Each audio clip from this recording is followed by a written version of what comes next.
കഴിഞ്ഞ നമ്മുടെ iPhone 17 video യൂട്യൂബിൽ അപ്ലോഡ് ചെയ്തപ്പോൾ അതിൻ്റെ താഴെ നിരവധി കമൻറ്റിലായിട്ട് നിരവധി പേർ ചോദിച്ച ഒരു ചോദ്യമുണ്ട്. അതായത് എന്താണ് ഈ ഒരു ഫോണിൻ്റെ വീഡിയോ ഇതുവരെ ചെയ്യാത്തതെന്ന്, ഈ ഒരു ഫോണിൻ്റെ ബ്രാൻഡിനോട് എനിക്ക് എന്തെങ്കിലും വിരോധം ഉണ്ടോ എന്നൊക്കെ പോലും ഒരുപാട് പേര് ചോദിച്ചു. അപ്പോൾ ഞാൻ ഇത് എന്താണ് ഈ ഒരു ഫോൺ ഇത്രയധികം പ്രത്യേകത, എന്താണ് ഇത്രയധികം ആളുകൾ ഇങ്ങനെ ചോദിക്കുന്നത്? അങ്ങനെ ഞാൻ ആ ഒരു ഫോൺ ഓർഡർ ചെയ്തു. ഫ്ലിപ്കാർട്ട് വഴിയാണ് ഞാൻ ആ ഒരു ഫോൺ ഓർഡർ ചെയ്തത്. അങ്ങനെ ഫ്ലിപ്കാർട്ട് ഏജൻറ്റ് നമ്മുടെ വീട്ടിൽ ഫോൺ ഡെലിവറി ചെയ്തു. ഫ്ലിപ്കാർട്ടിൽ നിന്ന് മേടിച്ചുകൊണ്ട് നമുക്കിതുപോലെ ബോക്സ് അവർ ഓപ്പൺ ആക്കിയാണ് തന്നിരിക്കുന്നത്. അപ്പോൾ നല്ല മണമുണ്ട്, അടിപൊളി.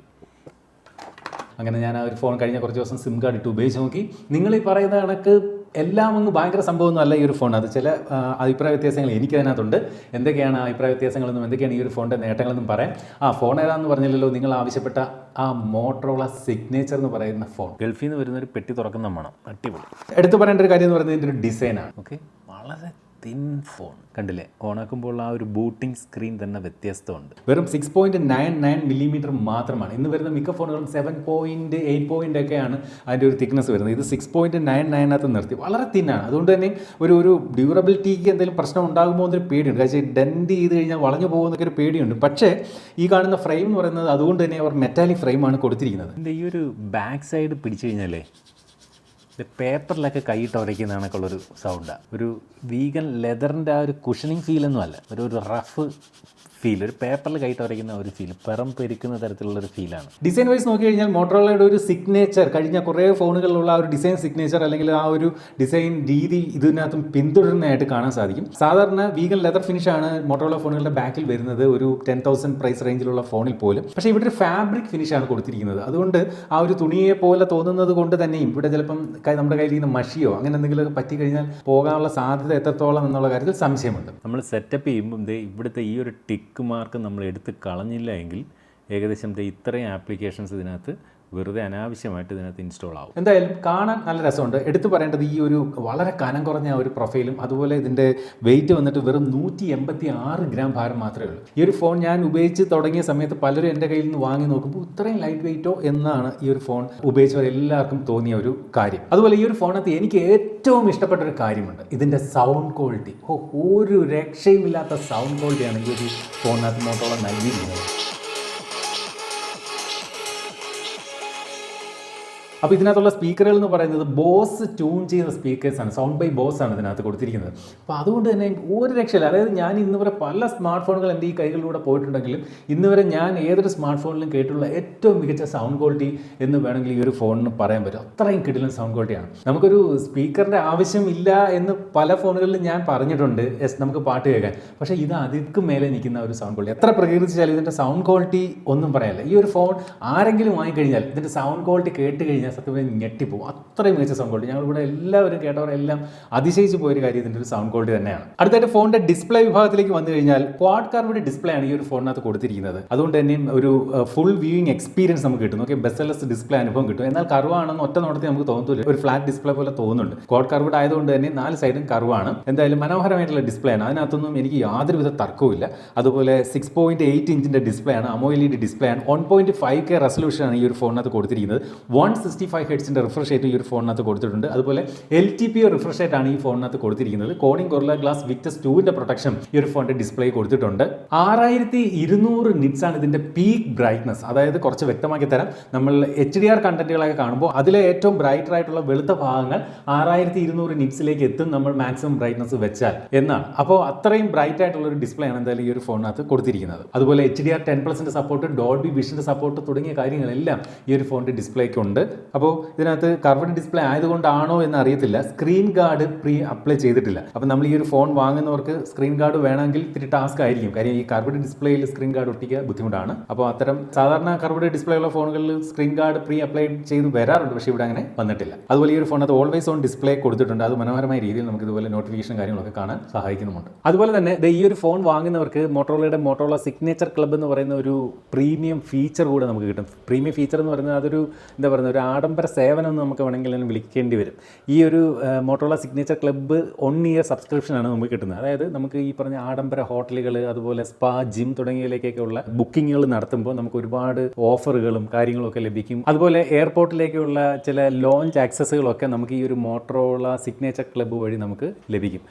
ഒരു വർഷം നേരത്തെ ഒരു പ്രീമിയം ആക്സസ് ആണ് നമുക്ക് ഈ ഒരു ഫോൺ വാങ്ങുന്നവർക്ക് അത്തരത്തിൽ കിട്ടുന്നത്. പെർഫോമൻസിലേക്ക് വന്നു കഴിഞ്ഞാൽ സ്നാപ്ഡ്രാഗന്റെ 8 Gen 5 എന്ന് പറയുന്ന പ്രോസറാണ് ഈ ഒരു ഫോണിന് കരുത്ത് വരുന്നത്. ഈ ഒരു പ്രോസർ ആദ്യമായിട്ട് വന്ന ഇന്ത്യയിൽ ഇറങ്ങിയ ഫോൺ എന്ന് പറയുന്നത് OnePlusന്റെ 15R എന്ന് പറയുന്ന ഫോണായിരുന്നു. ഓർക്കണം, അതിന്റെ വില 45,000 രൂപ മാത്രമാണ്. പക്ഷേ മറ്റ് പല കാര്യങ്ങളിലും ആ ഫോണിനേക്കാളും മുന്നിൽ നിൽക്കുകയാണ് ഇത്. എസ്പെഷ്യലി OnePlus 15Rനകത്ത് നമുക്ക് ടെലിഫോട്ടോ ക്യാമറകളൊന്നും ഉണ്ടായിരുന്നില്ല, പ്രോസർ സെയിം ആയിരുന്നു മാത്രം. ഏകദേശം 3 മില്യൺ അടുത്തുള്ള ഒരു AnTuTu സ്കോർ ഈ ഒരു ഫോണിന്റെ ആ ഒരു പ്രോസർ നൽകും. പക്ഷേ ഈ ഒരു ഫോണിനകത്ത് നമ്മളിവിടെ ടെസ്റ്റ് ചെയ്തപ്പോൾ നമുക്ക് ലഭിച്ച ഒരു AnTuTu സ്കോർ എന്ന് പറയുന്നത് 2.3 മില്യൺ ആണ്. ഈ പ്രൈസ് പോയിന്റിൽ ഓക്കെ ആയിട്ടുള്ള ഒരു AnTuTu സ്കോർ ആണ്. ഈ ഒരു ഡിവൈസിൽ നമ്മൾ BGMI ആണ് എക്സ്പീരിയൻസ് ചെയ്തത്. ഗ്രാഫിക്സ് സൂപ്പർ സ്മൂത്തിൽ സെറ്റ് ചെയ്ത് കഴിഞ്ഞാൽ നമുക്ക് ഫ്രെയിം റേറ്റ് അൾട്രാ എക്സ്ട്രീം, അതായത് 120 FPS ഗെയിം പ്ലേ സാധ്യമാണ്. ലാഗൊന്നും ഇല്ല, വളരെ സ്മൂത്ത് ആയിട്ടുള്ള ഒരു ഗെയിമിംഗ് എക്സ്പീരിയൻസ് തന്നെയാണ് കിട്ടുന്നത്. ഡിസ്പ്ലേ എന്നുള്ള ഫീഡ്ബാക്ക് ഒക്കെ വളരെ മനോഹരമായിട്ടുണ്ട്. ഫ്രെയിം ഡ്രോപ്പോ കാര്യങ്ങളോ അങ്ങനെയുള്ള ഇഷ്യൂസ് ഒന്നും നമ്മൾ ഇതുവരെ ഫേസ് ചെയ്തില്ല.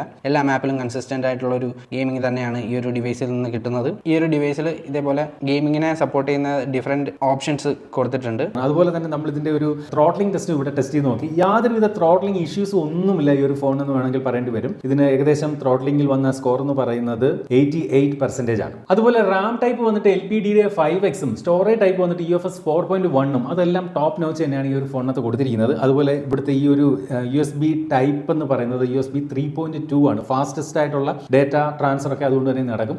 സാധാരണ പല ഫോണുകൾ ഈ പ്രൈസ് പോയിന്റിൽ വരുന്ന പല ഫോൺ, ഫോർ എക്സാമ്പിൾ ഇതേ പ്രൈസ് പോയിന്റിൽ വന്ന Vivo X200Tയിൽ പോലും ഈ ഒരു Type C പോർട്ട് വന്നിട്ട് USB 2 ആയിരുന്നു. ഇവിടെ 3.2 തന്നെ എന്തായാലും കൊടുത്തിട്ടുണ്ട്. അടുത്തായിട്ട് ഈ ഒരു ഫോണിന്റെ ബാറ്ററി സൈഡിലേക്ക് വന്നു കഴിഞ്ഞാൽ 5200 mAh ബാറ്ററി ആണ് ഇതിനകത്ത് നൽകിയിരിക്കുന്നത്. ഏകദേശം ഈ ഒരു ഫോണിന്റെ പകുതി വിലയ്ക്ക് വരുന്ന ടെക്നോപോവ Curve 2 എന്ന് പറയുന്ന ഫോണാണ്. കഴിഞ്ഞ ദിവസം നമ്മൾ ഇത് റിവ്യൂ ചെയ്തിരുന്നു. ഇതിനകത്ത് പോലും 8000 mAh ബാറ്ററിയാണ് കൊടുത്തിരിക്കുന്നത്. നോക്കി, നേരത്തെ 5000 ആയിരുന്നു, പിന്നെ 6000 ആയി, 7000 ആയി, 7500 ആയി, 8000 ആയി, ഇപ്പോൾ 10000 mAh ഫോണുകൾ പോലും വരുന്നുണ്ട്. ഒരു 10000 mAh ഫോൺ ഇപ്പോൾ ഞാൻ റിവ്യൂ ചെയ്തിട്ടിരിക്കുകയാണ്. അത് ഉടൻ തന്നെ അതിന്റെ വീഡിയോ വരുന്നതായിരിക്കും. എനിവേ, അപ്പോൾ 10000 mAh വരെ വന്നു കഴിഞ്ഞു ഇപ്പോൾ നമ്മുടെ ഫോണുകൾ. അവിടെയാണ് 5200 mAh എന്ന് പറയുന്ന ബാറ്ററി കപ്പാസിറ്റി. എനിക്ക് തോന്നുന്നു ഇത്രയും ഫോൺ സ്ലിമാക്കി നിർത്താൻ വേണ്ടിയിട്ടാണോ എന്ന് അറിയില്ല, ഇത്രയും ചെറിയ battery capacity as compared to ഈ പറയുന്ന 10000 mAhകളോട് ചേർത്ത് വയ്ക്കുമ്പോൾ 5200 എന്ന ചെറിയ ബാറ്ററി കൊടുത്തിരിക്കുന്നത്. പക്ഷേ ഓർക്കുക, ഈ കാണുന്ന ടെക്നോപോവ കർവ് ഉണ്ടല്ലേ, അതും 8000 mAh ബാറ്ററി ആയിട്ടും വലിയ തിക്നെസ് ഒന്നും കൂടിയിട്ടൊന്നുമില്ല, അല്ലേ? വലിയ തിക്നെസ്സും ഇല്ല, വലിയ വെയിറ്റും ഇല്ല.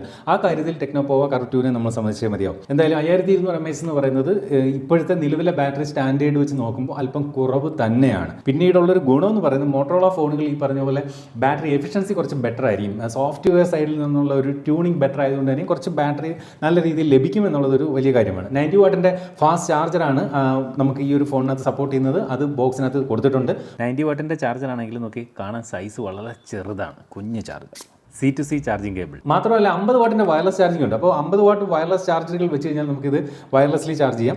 മാത്രമല്ല റിവേഴ്സ് വയർലെസ് ചാർജിങ് 10 വാട്ടിൻ്റെതുണ്ട്. ഈ ഒരു ഫോണിൻ്റെ പുറത്ത് വയർലെസ് ചാർജിങ് സപ്പോർട്ടുള്ള മറ്റ് ഫോണുകൾ വെച്ച് കഴിഞ്ഞാൽ 10 വാട്ടിൽ ചാർജ് ചെയ്യാം. വയർഡായിട്ട് 5 വാട്ടിൽ നമുക്ക് ഈ ഒരു ഫോണിൽ നിന്ന് ചാർജ് ചെയ്യാൻ സാധിക്കും. വേറൊരു ഫോൺ ഇതൊരു പവർ ബാങ്ക് കണക്ക് ഉപയോഗിക്കാൻ സാധിക്കും. നോക്കി, 5200 നിന്ന് വയർഡായിട്ട് വേറെ ഫോണുകൾ ചാർജ് ചെയ്താൽ പിന്നെ ഇതിനകത്ത് ബാറ്ററി വേണ്ടേ, പെട്ടെന്ന് അത് ചാർജ് ആയി കഴിഞ്ഞാൽ പിന്നെ ഇതിലേക്ക് ബാറ്ററി വേണ്ടേ. ഓക്കെ, ഒരു 8000 mAh 10000 mAh ഒക്കെ ആയിരുന്നു നമുക്ക് റിവേഴ്സ് വയർലെസ്ലി ചാർജ് ചെയ്യുന്നെങ്കിൽ പവർ ബാങ്ക് പോലെ ഉപയോഗിക്കാമെന്ന് പറയുന്നതിനകത്ത് അർത്ഥമുണ്ട്, അല്ലേ? ഈ ഒരു ഫോണിൻ്റെ ക്യാമറ പെർഫോമൻസിനെ പറ്റി പറയുകയാണെങ്കിൽ നല്ല അടിപൊളി ഫോട്ടോകൾ ഈ ഒരു ഫോൺ ഉപയോഗിച്ചുകൊണ്ട് എടുക്കാൻ സാധിക്കും. ഉദാഹരണത്തിന് ഈ കാണുന്ന പടങ്ങളൊക്കെ ഈ ഒരു സ്മാർട്ട് ഫോൺ ഉപയോഗിച്ചുകൊണ്ട് എടുത്താണ്. അടിപൊളി ഫോട്ടോസാണ് തരുന്നത്, സംശയമൊന്നുമില്ല. പക്ഷേ വേറൊരു കാര്യം കൂടി ഇതിനോടൊപ്പം ചേർത്ത് പറയാനുണ്ട്. ഈ ഒരു ഫോൺ ഇതുപോലുള്ള അടിപൊളി ഫോട്ടോകൾ തരുന്നതിനോടൊപ്പം തന്നെ വളരെ മോശം പടങ്ങളും തരാറുണ്ട്. അതായത് ഇതിൻ്റെ ക്യാമറ അത്ര കൺസിസ്റ്റൻ്റ് ആണെന്ന് പറയാൻ പറ്റില്ല. അതായത് സാധാരണക്കാരായിട്ടുള്ള ആളുകൾ ഫോൺ ഉപയോഗിച്ചുകൊണ്ട് ഫോട്ടോ എടുക്കുന്നത് എങ്ങനെ, ജസ്റ്റ് ഫോൺ എടുക്കുന്നു, ക്യാമറ ഓപ്പൺ ആക്കുന്നു, ജസ്റ്റ് ക്ലിക്ക് ചെയ്യുന്നു.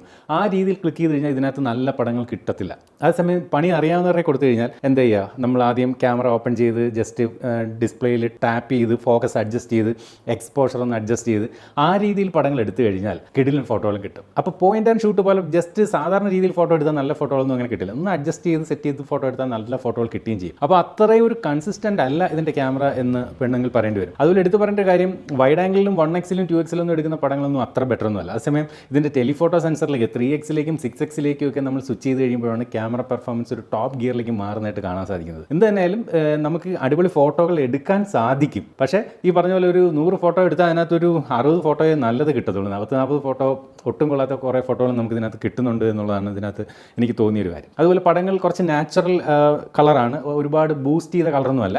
പക്ഷേ 2 വ്യത്യസ്ത കളർ പ്രൊഫൈലിൽ നമുക്ക് ഇതിനകത്ത് ഫോട്ടോകൾ എടുക്കാൻ സാധിക്കും. നാച്ചുറലും എടുക്കാം, അതുപോലെ ഒരു വൈബ്രൻ്റ് എന്ന രീതിയിൽ ഒന്ന് ബൂസ്റ്റ് ചെയ്ത രീതിയിൽ നമുക്ക് വേറൊരു മോഡിലേക്ക് മാറിക്കൊണ്ട് വേണമെങ്കിൽ നമുക്ക് ഫോട്ടോകൾ എടുക്കാൻ സാധിക്കും. അതുപോലെ വീഡിയോയും ഈ പറഞ്ഞ ഭയങ്കര ഒരു ക്വാളിറ്റി ഒന്നും ഞാൻ പറയുന്നില്ല. പക്ഷേ എടുത്തു പറയേണ്ട ഒരു കാര്യം, ഇതിൻ്റെ ഒരു സ്പീക്കർ ക്വാളിറ്റി പോലെ തന്നെ ഇതിൻ്റെ സൗണ്ട് റെക്കോർഡിംഗ് ക്വാളിറ്റിയും അടിപൊളിയാണ്. ഇത് ഈ ഒരു ഫോണിൻ്റെ സെൽഫി ക്യാമറയിൽ നിന്നുള്ള വീഡിയോ ആണ്. അപ്പോൾ ഞാൻ യാതൊരു മൈക്കൊന്നും യൂസ് ചെയ്യുന്നില്ല, കണ്ടില്ലേ? ഇതിൻ്റെ ഇൻബിൽറ്റ് മൈക്കാണ് യൂസ് ചെയ്യുന്നത്. സൗണ്ട് ക്വാളിറ്റി അടിപൊളിയാണ്. കാര്യം ഞാൻ ആൾറെഡി ഷൂട്ട് ചെയ്ത് നോക്കി നേരത്തെ. സൂപ്പർ സൗണ്ട് ക്വാളിറ്റിയാണ്. അതായത് ഇതിൻ്റെ മൈക്കിൻ്റെ ക്വാളിറ്റി, സൗണ്ട് ക്യാപ്ചർ ചെയ്യുന്നത് എക്സ്റ്റേണൽ യാതൊരു മൈക്കും ഇല്ലാതെ തന്നെ അടിപൊളി സൗണ്ട് ക്വാളിറ്റി, അല്ലെങ്കിൽ ആ ഒരു മൈക്കിൻ്റെ ക്വാളിറ്റി കിട്ടുന്നുണ്ട്. ഒരു എക്സ്റ്റേണൽ മൈക്ക് യൂസ് ചെയ്യുന്നത് പോലുള്ള ഒരു സൗണ്ട് ക്വാളിറ്റി തന്നെയാണ് ഈ ഒരു ഫോൺ സമ്മാനിക്കുന്നത്.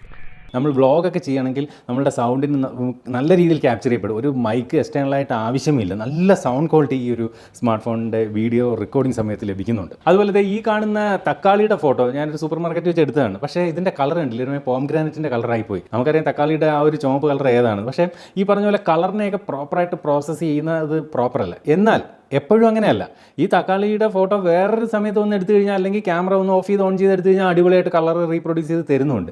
അതാണ് ഞാൻ പറയുന്നത്, ഇതിൻ്റെ ക്യാമറ കൺസിസ്റ്റൻ്റ് അല്ല എന്ന് വേണമെങ്കിൽ പറയേണ്ടി വരും. പക്ഷേ ഇതൊക്കെ വേണമെങ്കിൽ മോട്ടോറോളയ്ക്ക് ഒരു അപ്ഡേറ്റിലൂടെ ക്യാമറ കുറച്ചുകൂടെ ഒന്ന് ട്യൂൺ ചെയ്യാൻ സാധിക്കുമെന്നാണ് എനിക്ക് തോന്നുന്നത്. അതുപോലെ സെൽഫി വീഡിയോ അത്ര ബെറ്റർ ആയിട്ട് എനിക്ക് തോന്നിയില്ല, കുറച്ച് ശോകമായിട്ടാണ് എനിക്ക് തോന്നിയത്. പിന്നുള്ളൊരു ഗുണം എന്ന് പറയുന്നത് എല്ലാ ക്യാമറകളും ഉപയോഗിച്ചുകൊണ്ടും 4K 60 FPS വീഡിയോകൾ എടുക്കാം. ഡോൾബി വിഷൻ വീഡിയോ നമുക്ക് ഇതിനകത്ത് ഷൂട്ട് ചെയ്യാൻ സാധിക്കും. OIS ഉണ്ട്. അതുപോലെ ഫോട്ടോകൾ നമ്മൾ വളരെ വേഗതയിൽ ഇതുപോലെ എടുക്കുമ്പോൾ ചെറിയൊരു ഷട്ടർ ലാഗും ഫീൽ ചെയ്യുന്നുണ്ട്. അതുപോലെ ഇതിൻ്റെ ഒരു ഹാപ്റ്റിക് ഫീഡ്ബാക്കിനെ പറ്റി പറഞ്ഞാലും ഒരു നോർമലാണ്, ഒരു ഭയങ്കര സംഭവം ഒന്നും പറയാൻ പറ്റുന്നില്ല. നോർമൽ ആയിട്ടുള്ള ഒരു ഹാപ്റ്റിക് ആണ് ഈ ഒരു ഫോൺ നൽകുന്നത്. ലേറ്റസ്റ്റ് ആയിട്ടുള്ള ആൻഡ്രോയിഡ് 16 ആണ് ഈ ഫോണിനകത്ത് കൊടുത്തിരിക്കുന്നത്. എടുത്തു പറയേണ്ട ഒരു കാര്യവും എനിക്ക് ഏറ്റവും ഇഷ്ടപ്പെട്ട മറ്റൊരു കാര്യം എന്ന് പറയുന്നത് 7 ആൻഡ്രോയിഡ് അപ്ഡേറ്റുകൾ കിട്ടും. നിലവിൽ ആൻഡ്രോയിഡ് 16 ആണ്. അപ്പോൾ നമുക്ക് ആൻഡ്രോയിഡ് 23 വരെയുള്ള അപ്ഡേറ്റ് നമുക്ക് കിട്ടും. 7 വർഷത്തെ സെക്യൂരിറ്റി അപ്ഡേറ്റും കിട്ടും. അതൊരു വലിയ കാര്യമാണ് ഈ ഒരു ഫോണിനെ സംബന്ധിച്ച്.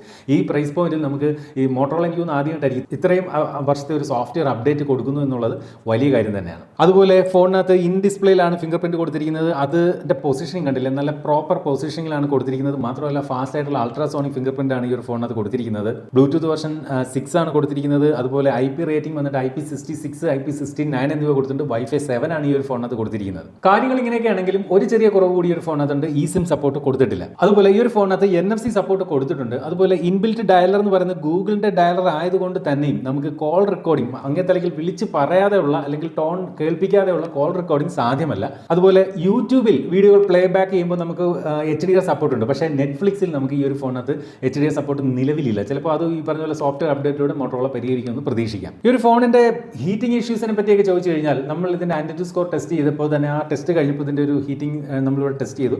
ഏകദേശം 41.5 ഡിഗ്രി അത്രയൊക്കെ വരെ ഈ ഒരു ഫോൺ ഹീറ്റ് ആയുള്ളൂ. അങ്ങ് ഓവർ ഹീറ്റ് ഒന്നും ആവുന്നില്ല. നോർമൽ സാധാരണ ഫോണുകളൊക്കെ ചൂടാകുന്ന അത്രയും മാത്രമേ ഈ ഒരു ഫോൺ ഹീറ്റ് ആയുള്ളൂ. ഈ ഒരു ഫോണിനകത്ത് ഒരുപാട് ബ്ലോട്ട് വൈസുകളൊന്നുമില്ല. അത് ഈ ഒരു പെർപ്ലക്സിറ്റി എന്ന് പറയുന്ന AI ആപ്പ്, അങ്ങനെ 1-2 ആപ്പ് മാത്രമേ ഇതിൽ നമുക്ക് ബ്ലോട്ട് വെയർ എന്ന് പറയുന്നത്. ഈ കോപൈലറ്റ് എന്ന് പറയുന്ന മൈക്രോസോഫ്റ്റിന്റെ AI ആപ്പ്, അങ്ങനെ 1-2 ആപ്പുകൾ മാത്രമാണ് ഇതിനകത്ത് ബ്ലോട്ട് വെയർ എന്ന നിലയിൽ വേണമെങ്കിൽ വിളിക്കാൻ തരത്തിൽ ഇതിനകത്ത് വരുന്നത്. അല്ലാതെ മറ്റു ഫോണിൽ കാണുന്ന കണക്കുള്ള ഒരുപാട് ബ്ലോട്ട് വൈസുകളൊന്നും ഫോണിലില്ല. അടുത്തതായിട്ട് ഈ ഫോണിനകത്ത് കുറവുകൾ പറയുകയാണെങ്കിൽ, ഞാൻ തുടക്കത്തിൽ പറഞ്ഞതുപോലെ ബാറ്ററി സൈഡ് ഈ പറഞ്ഞ പോലെ 5200 mAh മാത്രമേ ഉള്ളൂ എന്നുള്ളത് വേണമെങ്കിൽ ഒരു കുറവായിട്ട് പറയാം. അതുപോലെ ഇതിൻ്റെ റാം ടൈപ്പ് വന്നിട്ട് LPDDR5X ആണ്. ഈ പ്രൈസ് പോയിന്റിൽ ചില ഫോണുകളിലെങ്കിലും LPDDR5X അൾട്ര വരുന്നുണ്ട്. അതുപോലെ IP റേറ്റിംഗ് IP69 ആണ്. ഞാൻ കുറവ് ഇങ്ങനെ അരിച്ചു ഗുണിച്ച് പറയുന്നതാണ്.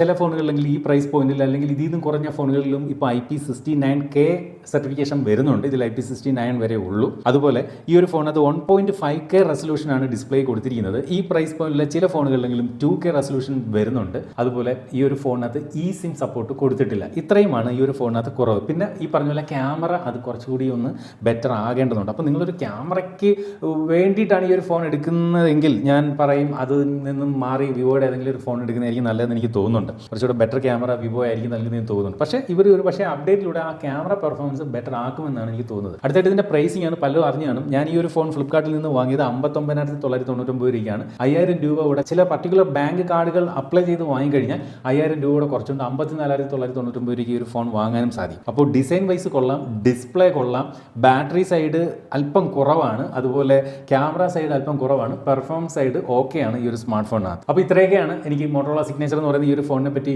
പറയാനുള്ളത്. നിങ്ങൾ ഒരുപാട് പേർ ആവശ്യപ്പെട്ടതുകൊണ്ടാണ് ഈ ഒരു ഫോൺ വാങ്ങി നിങ്ങളെ പരിചയപ്പെടുത്തും. ഇതുപോലെ നിങ്ങൾ ഇനിയും കാണാൻ കാത്തിരിക്കുന്ന ഫോണുകളെ പറ്റി കമൻറ്റ് ചെയ്യൂ, നമുക്ക് വാങ്ങി പറ്റുമെങ്കിൽ റിവ്യൂ ചെയ്യാം. ഇതുപോലെ മനോഹരമായിട്ടുള്ള മറ്റൊരു പ്രോഡക്റ്റ് വിശേഷമായിട്ട് നമുക്ക് അടുത്ത വീഡിയോയിൽ വീണ്ടും കാണാം. അതുവരെ സ്റ്റേ സേഫ്, ബൈ.